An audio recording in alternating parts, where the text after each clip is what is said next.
Lembrando que entre os 4 é o único que não é sinótico. Capítulo 14.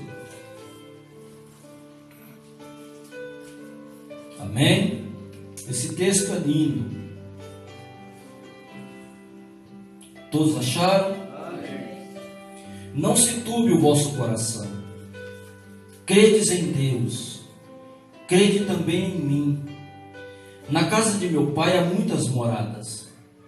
Se assim não fora, eu vos teria dito, pois vou preparar-vos lugar.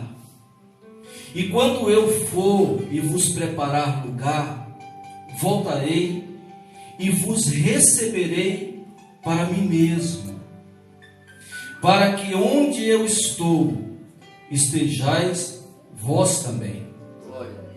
E vós sabeis o caminho para onde eu vou. Disse-lhe Tomé: Senhor, não sabemos para onde vais. Como saber o caminho? Respondeu-lhe Jesus: Eu sou o caminho, aleluia, e a verdade, glória e a vida. Ninguém vem ao Pai senão por mim. Glória. Se vós me tivesses conhecido, conhecerias também a meu Pai. Desde agora o conheceis e o tendes visto. Replicou-lhe Filipe: Senhor, mostra-nos o Pai, e isso nos basta. Disse-lhe Jesus: Filipe, há tanto tempo estou convosco e não me tendes conhecido? Quem me vê a mim, vê o Pai. Como dizes tu, mostra-nos o Pai? Amém? Só até aqui, filhos. Dentro de todos esses versículos, há um contexto muito importante que nós temos que frisar nessa noite. O contexto é esse. Esse fato ele acontece na semana da crucificação. E esse momento oportuno é o momento onde Jesus está sentado na quinta-feira com os seus 11 discípulos. Mas pastor, por que 11 discípulos? Porque lembrando que quando houve esse diálogo, Judas já não estava mais entre os 12. Judas molhou um pedaço de pão junto com o Senhor, e ali diz a palavra que Satanás entrou no coração de Judas. Então me leva a crer, irmãos, que pode um crente sim estar endemoniado. Pode um crente abrir crateras para o pecado. Judas é esse exemplo aqui. Judas passou 3 anos, mais de 3 anos, vendo todos os milagres que Jesus operava. E mesmo assim ele não teve o coração convertido. Pode sim uma pessoa passar anos e anos na igreja e não ser curada pelo Senhor, com uma condição: se ela não abrir o coração para o Espírito Santo. Porque naquela mesa, aquele lugar de Judas estava vazio. Já não estava mais um dos seus apóstolos. Importante que Judas era influente entre os 12. Mas a mensagem não é essa. A mensagem é que se Jesus fala para que os discípulos não turbem os vossos corações, é porque aquele momento já tinha sido derramada muitas lágrimas. Naquele momento já houve uma discussão entre eles, quem seria o traidor, porque essa lebre foi levantada entre o Senhor Jesus. Ele falou: entre os 12, um me trairá. E foi dentro desse contexto, no cenáculo mobiliado, que houve essa conversa. E agora esse Deus maravilhoso, Emanuel, até hoje eu estava conversando com o pastor Adalto, porque ele é o mais teimoso entre nós, num bom sentido. E eu gosto disso porque ele é persuasivo, vocês também têm que ser. A questão de um Deus, nós estávamos falando a respeito de alguns textos, e trazendo referência de um Deus tão grandioso, tão maravilhoso, solene, e ele se fez carne, ele habitou no nosso meio, ele morreu para nos salvar, Aleluia. ele morreu para nos dar vida em abundância, em vida eterna. Aleluia. E agora é esse Deus que está nessa reunião, Amém. é esse Deus que faz parte dessa conversa. E ele olha para os discípulos e fala: olha, não deixe que o coração de vocês se entristeça. Por que ele fala isso, irmãos? Por que Jesus falaria isso se ele é a própria alegria? Aonde ele está, ele traz alegria, ele traz conforto, porque ele é a nossa rocha. Aleluia. E nele não há injustiça. Por que ele fala isso? Por dois motivos. O primeiro deles está no versículo 33 do capítulo 13. Filhinhos, ainda um pouco estou convosco.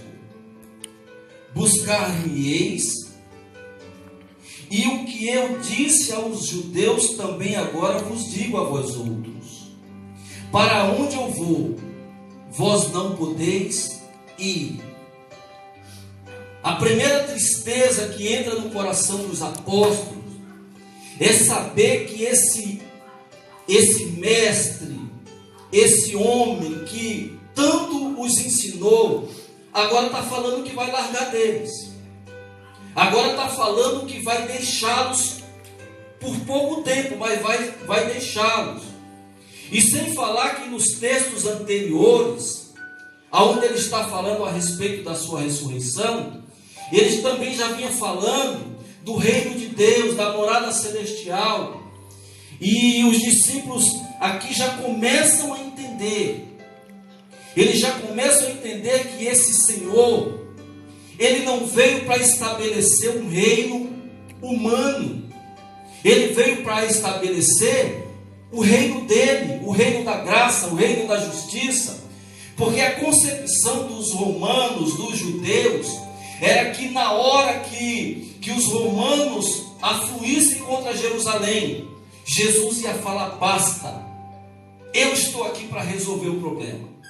Eles não tinham a dimensão de que aquele homem que se fez carne era o próprio Deus, e que veio na terra para instalar o reino, a qual eu e você iremos morar para sempre. Aleluia. Aleluia. Eles agora se entristecem porque eles falam: peraí, o nosso mestre está falando que vai nos largar. O nosso mestre está falando que agora ele vai embora. E no versículo 36 há uma pergunta do apóstolo Pedro, do capítulo 13. Perguntou-lhe Simão Pedro: Senhor, para onde vais? Respondeu Jesus: para onde vou, não podes seguir agora. Mais tarde, porém, me seguirás. Lógico que aqui ele estava falando da sua morte, da sua partida naquele momento.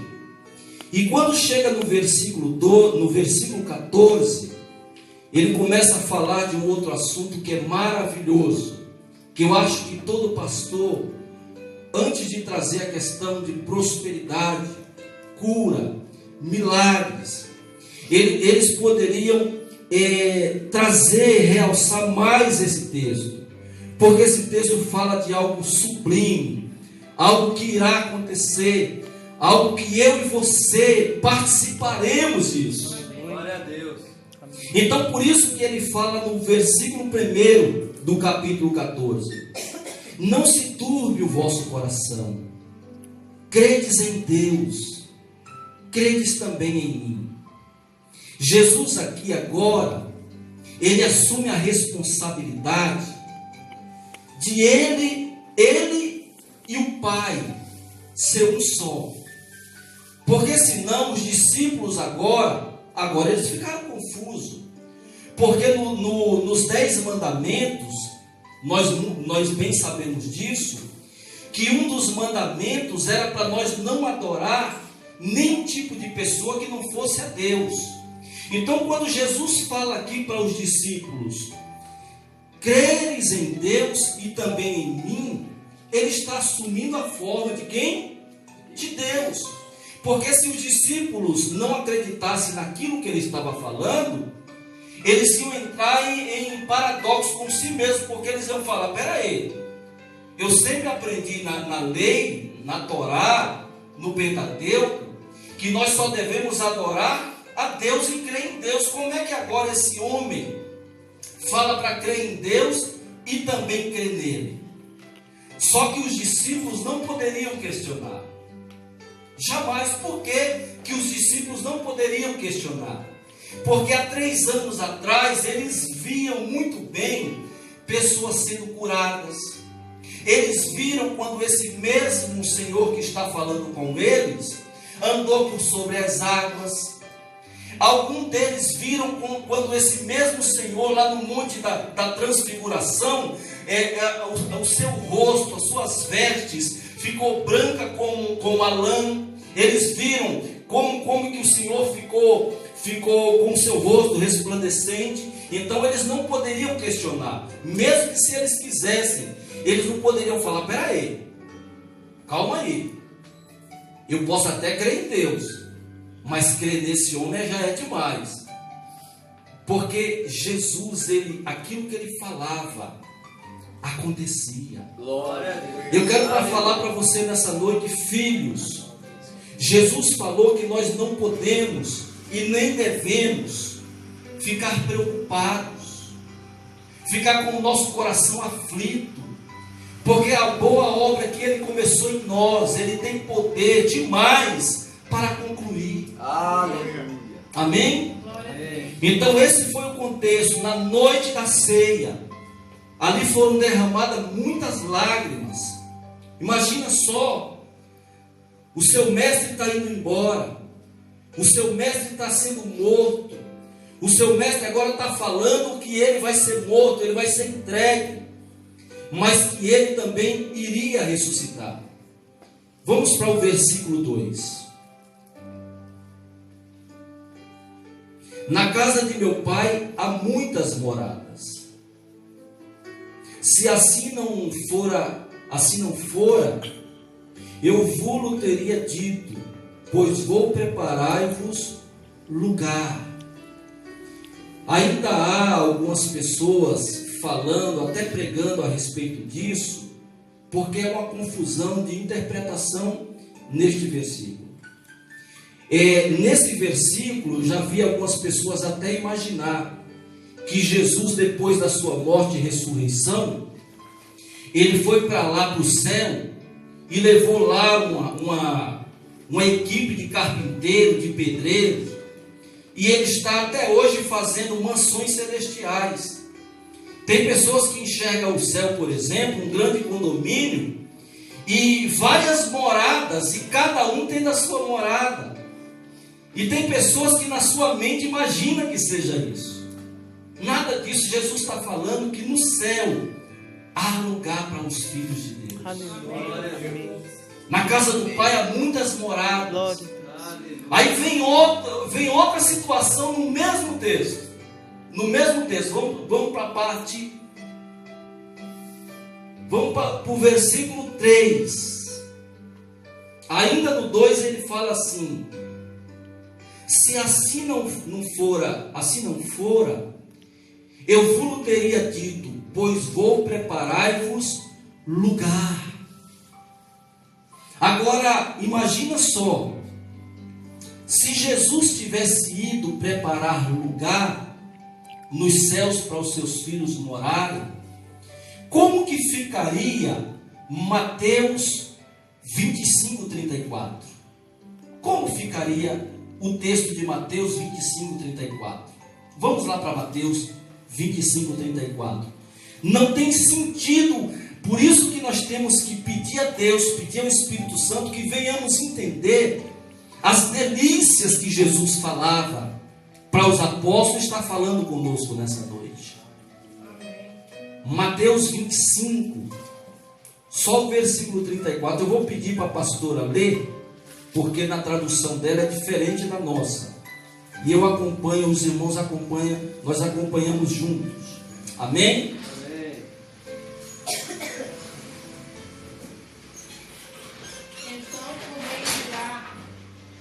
Então o rei dirá ao que estiverem à sua direita: venham, vocês são abençoados pelo meu Pai. Venham e recebam o reino que meu Pai preparou para vocês desde a criação do mundo. Amém? Então, se o Senhor Jesus fosse preparar a morada, esse texto perderia logicamente o sentido. Então, a nossa morada celestial, ela já está preparada desde a fundação do mundo, dos tempos. Aleluia. Nós estamos aqui, irmão, não se apegue a esse mundo. Não fique preocupado com as coisas deste mundo. As coisas desse mundo são passageiras. As coisas desse mundo são visíveis. Mas aquilo que há de se revelar é muito maior. A glória de Deus que há de se revelar através do seu poder é muito maior. Aleluia. E ela já foi revelada através do Filho. Aleluia. Agora, pastor, já que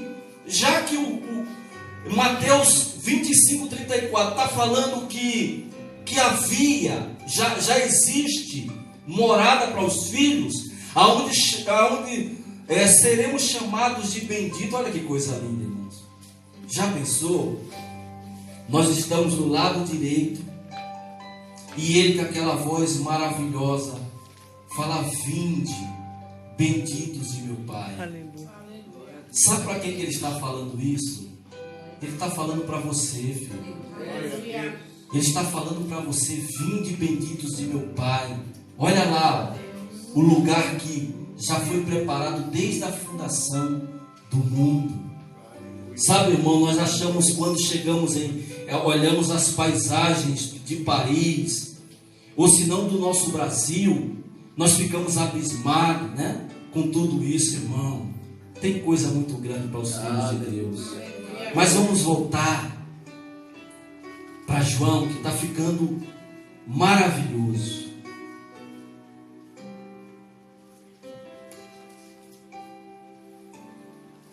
Talvez os discípulos não entendessem o que Jesus estava falando ali. Nos assuntos anteriores, ele estava falando da sua partida, da sua morte. Então, o que aconteceu por causa do pecado do homem? A entrada no reino, ela tinha sido fechada. O homem não tinha mais acesso a Deus. O homem era até justificado pelas práticas do judaísmo, através do sangue de animais. Mas a porta de entrada, ela estava fechada por causa do pecado do homem.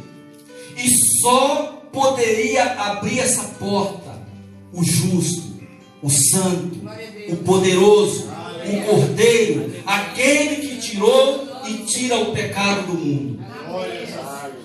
E por isso que ele está falando: eu é que vou abrir as portas para vocês, eu é que vou vos santificar.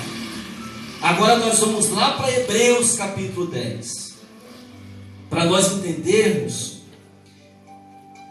o que Jesus estava falando no versículo 2.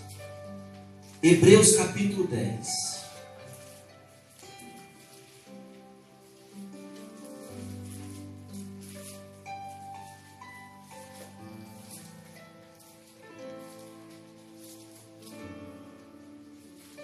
Hebreus capítulo 10. Oh, aleluia. vamos entender o que o Senhor Jesus estava falando aos discípulos, aos apóstolos, naquela noite da ceia. Nós iremos ler no capítulo 10, o versículo 19 até o 23. E eu quero, irmão, que nessa noite você alegre o teu coração, porque essa morada já está prontinha.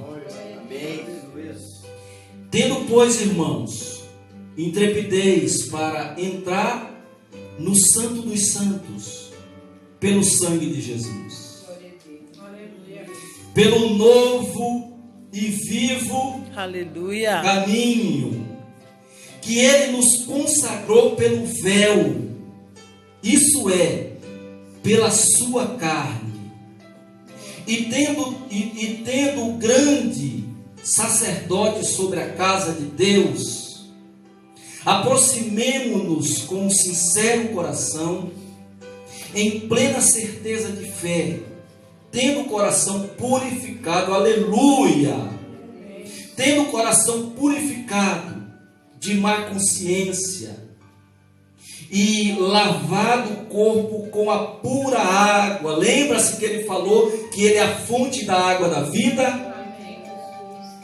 Amém? Guardemos firme a confissão da esperança, sem vacilar, pois quem fez a promessa é fiel. Aleluia.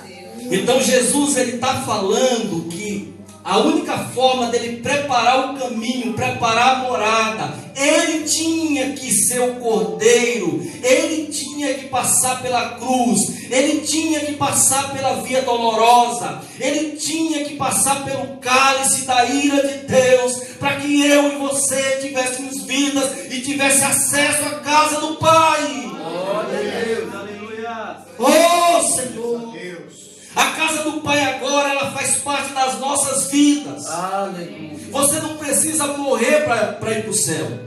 Qual que é o maior prêmio que o crente almeja? Quando você vai conversar com o crente, ele fala: eu quero ir para o céu. Ah, pastor, olha, nem que seja só com o dedo, eu quero chegar no céu. Nem que seja com a perna só, eu quero chegar no céu. Irmãos, esse texto está falando que você já faz parte do céu. Você não precisa ir para o céu. O céu já veio até você. Glória a Deus. O céu, irmão, já faz parte da vida do cristão. A casa, a morada, a casa do papai, ela já foi inaugurada. O nosso irmão mais velho, o sacerdote eterno, segundo a ordem de Melquisedeque, ele já foi e ele já abriu as portas. Aleluia. E ele ainda diz da seguinte forma, através do autor aos Hebreus, que nós venhamos entrar com intrepidez. Aleluia. Não tem mais ritual, não tem mais aquela questão de sacrificar os animais, entrar primeiro no santo lugar, para depois entrar no santo dos santos. Hoje não tem mais isso. Glória. Hoje você pode entrar com intrepidez na presença do papai. Aleluia. Eita, meu irmão, imagina só esse culto na quinta-feira, hein? Os discípulos se alimentando de todas essas maravilhas, como eu e você estamos se alimentando nessa noite. Aleluia. Então muita gente pensava que Jesus há 2000 anos está preparando morada. Ele levou lá uma equipe de carpinteiro, de pedreiro, de marceneiro, estava lá fazendo morada. Muito pelo contrário, através do seu sangue, através do seu único sacrifício, hoje você já faz parte da morada celestial. Volta para o texto, Deus.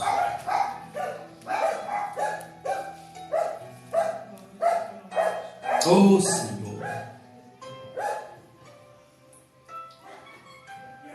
E quando eu for e vos preparar lugar, lembre-se que eu terminei de explicar. Ele está falando aqui da sua morte. e da sua ressurreição. Amém? E quando eu for e vos preparar lugar, voltarei e vos receberei para mim mesmo. Aqui ele já está falando da sua vinda, da sua segunda vinda. Para que onde eu estou, estejais vós também. Lembrando que eu estou é o quê? Presente. Não é isso? Se eu falar para os irmãos aqui, olha, eu estava em determinado lugar, é o quê? Passado. Se eu falar, eu estarei num determinado lugar, isso é o quê? E aqui que é que ele está falando no texto? Eu, aonde eu estou. Então já faz parte. Nós, irmãos, temos o privilégio de conhecer esse Deus tão glorioso que faz morada dentro de nós. Glória a Deus. Versículo 4. E vós sabereis o caminho para onde eu vou. Lembrando que essa pergunta, essa afirmação de Jesus, ele está querendo arrancar algo dos apóstolos. E aqui Tomé, como sempre, está representando os demais. Tomé fala: disse-lhe Tomé: Senhor, não sabemos para onde vais. Como sabemos o caminho? Olha que interessante. Às vezes nós queremos, irmãos, saber muitas coisas dentro da palavra de Deus que ainda para nós é oculta.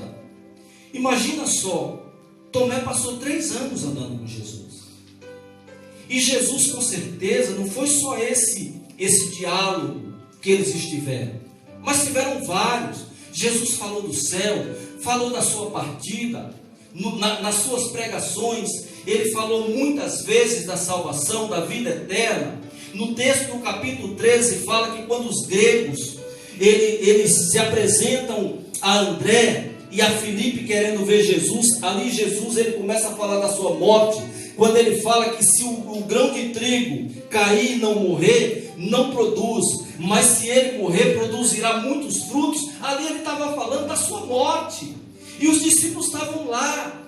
Isso leva a crer que mesmo os discípulos andando com Jesus, caminhando com Jesus, tinha muitas coisas que eles não compreendiam.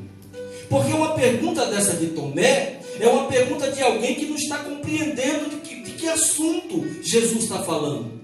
Jesus tem falado no texto anterior, no versículo 2, que ele estava indo preparar o quê? Lugar. Então ele está falando de um novo caminho, de algo novo. E mesmo assim Tomé, não só Tomé, mas os demais não estavam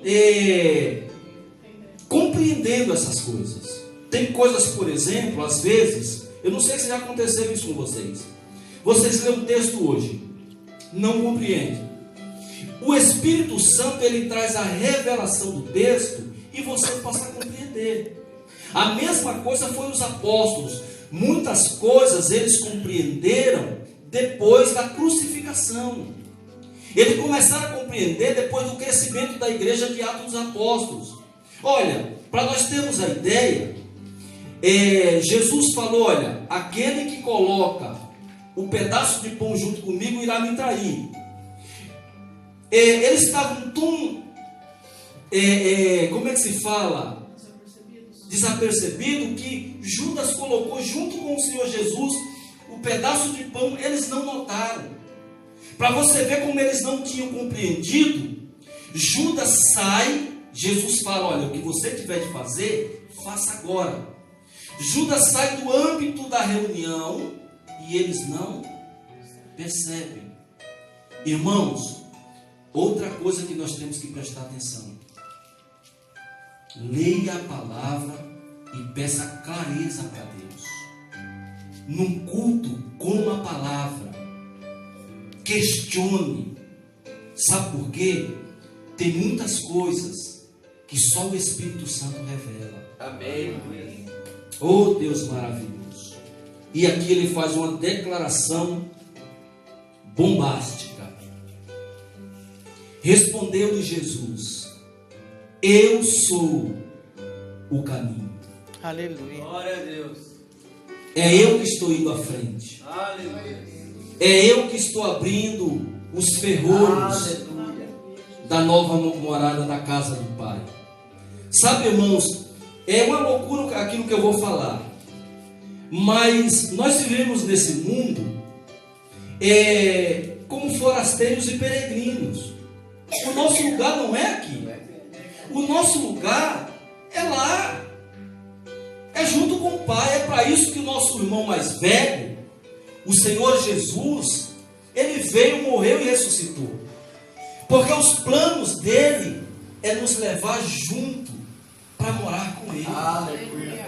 Amém? Ele fala: eu sou o caminho e a verdade e a vida. Aleluia. Para nós entendermos isso, volta um pouquinho para João, no capítulo 8, versículo 32, que é um versículo muito conhecido.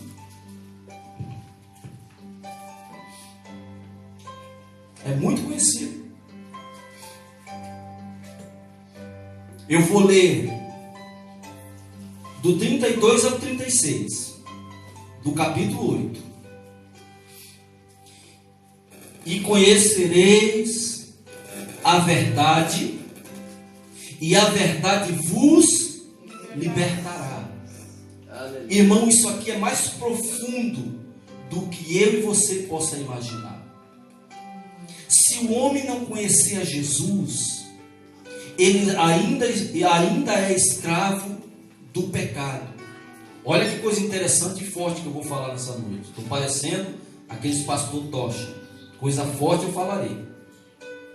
Se porventura um ser humano ele parasse de pecar hoje, falasse: eu não vou mais pecar, ele ainda é escravo do pecado. A pessoa não consegue ter vida liberta, plena, abundante, se ela não conhecer Jesus. É verdade. Agora, se ela conhecer Jesus, ela está livre de todo tipo de pecado. E automaticamente ela já recebe o seu passaporte celestial. Aleluia. Porque Ele é a vida e a ressurreição. E a verdade vos libertará. Responderam-lhe, somos descendentes de Abraão e jamais fomos escravos de alguém. Como dizes tu, sereis livres? Replicou-lhe Jesus: em verdade vos digo, todo o que comete pecado é escravo do pecado. O escravo não fica sempre na casa. E eu quero que você receba isso nessa noite. Amém. O filho, sim, para sempre. Você entendeu por que eu não tenho costume de chamar você de ovelha?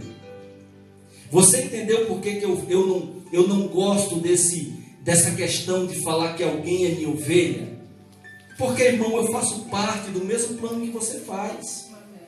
O nosso único dono é Jesus Cristo, que é o sumo sacerdote. Glória a Deus. E se nós por acaso formos ovelhas, nós não somos ovelhas de homens. Nós somos do aprisco celestial. Aleluia. Amém? Então, quando nós somos libertos do pecado através de Jesus Cristo, nós passamos a ser filhos. Glória a Deus. Se pois o Filho vos libertar, verdadeiramente sereis livres. Então nessa noite, irmão, dá um glória a Deus, porque Ai, você é livre. Glória a Deus. Você é livre. Aleluia. Você é livre. Fala: eu sou livre. Eu sou livre. Eu sou livre. Eita. Amém. Aleluia. Como é gostoso se deliciar com essas palavras do Senhor. Amém. E agora ele fala, para terminar, ele fala: e a verdade e a vida. Ninguém vem ao Pai. Qual que é a expressão que nós usamos? Ninguém vai ao Pai. Está errado. ninguém vem ao Pai. Aqui ele está de novo reforçando a tese de que ele e o Pai é um só. Agora, se ele falasse ninguém vai ao Pai senão por mim, seria outra coisa. Mas ele está falando, olha, ninguém vem ao Pai. Então ele tá falando que alguém para ir ao Pai primeiro tem que estar nele, tem que vir a ele. Ninguém vem ao Pai. Então isso quer dizer que o representante maior das moradas celestiais está aqui nessa noite. Aleluia. E eu vejo tanta modalidade dentro das igrejas. Tem que ter algo novo, tem que ter algo para o povo dançar. Irmão, o próprio Senhor Jesus, ele é suficiente para nos abastecer de glória, de graça, Aleluia. de majestade, de Glória a poder, Deus. de cura. Verdade. Então nós tínhamos o costume de falar, ninguém vai ao Pai. Não é isso que o texto está falando. O texto está falando, ninguém vem. Então quer dizer, esse mesmo Pai já está ali com os apóstolos, pastor. Esse mesmo Pai agora se faz presente como Deus Emanuel. Esse mesmo Pai, ele e aquele que está no trono agora passa a ser um só. Agora ele está no meio da reunião. O Deus está falando com eles. Mas eles não compreendiam. Porque não é só Tomé que faz a pergunta. Mas vamos lá. Eu sou o caminho e a verdade e a vida. Ninguém vem ao Pai senão por mim.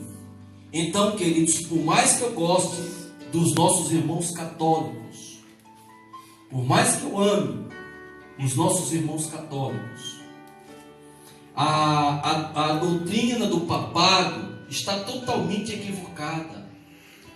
Porque o próprio Senhor Jesus está falando que ninguém, não tem outro intermediário, não tem outro intercessor. Não é Maria, não são os apóstolos, não são os santos, nada, é só Ele. Por quê? Porque só Ele veio do Pai. Só Ele veio do Pai. Isso é um privilégio para a humanidade e para nós. Esse Deus encarnou, esse Deus falou com o mundo, e esse Deus continua falando com o mundo. A verdade e a vida. Volta um pouquinho para o capítulo 11. Olha o que ele fala para Maria, para Marta. No mesmo Evangelho de João, capítulo 11, versículo 24.